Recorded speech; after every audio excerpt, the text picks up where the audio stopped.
C'est-à-dire que si Israël est devenu très fort, c'est que les Arabes sont devenus très faibles.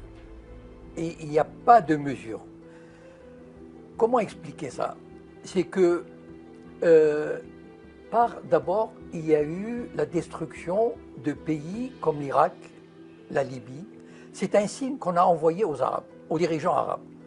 On leur a dit, voilà, si vous voulez faire une politique nationaliste, indépendante, si vous refusez la tutelle de vous soumettre à l'Occident, voilà ce qui va vous arriver.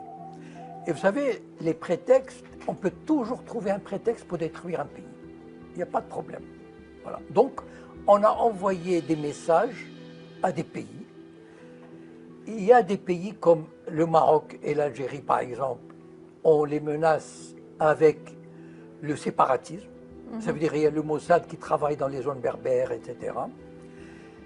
Il y a l'Égypte qui est menacée d'asphyxie si elle ne collabore pas encore plus avec Israël. Donc en fait, il y a toutes sortes d'actions qui sont menées, qui sont, par exemple, les monarchies du Golfe, on peut leur dire, écoutez, si vous ne collaborez pas avec Israël, ben on va vous envoyer Daesh. Vous tenez à votre trône, vous tenez à vos privilèges, vous tenez aux richesses accumulées à New York, à Genève, à Paris.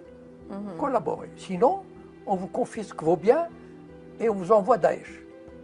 Donc en fait, ils sont dans une position de faiblesse. Pourquoi? Parce que la plupart des gouvernements arabes, la plupart, ou presque tous, sont des castes qui n'ont aucune légitimité.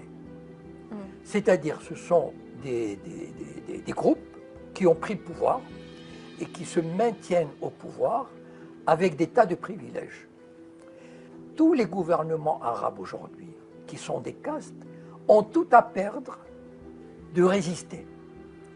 Et on a montré aux pays arabes que résister, faites attention, résister peut vous coûter cher, peut vous coûter la peau, peut vous coûter vos fortunes, vos trônes.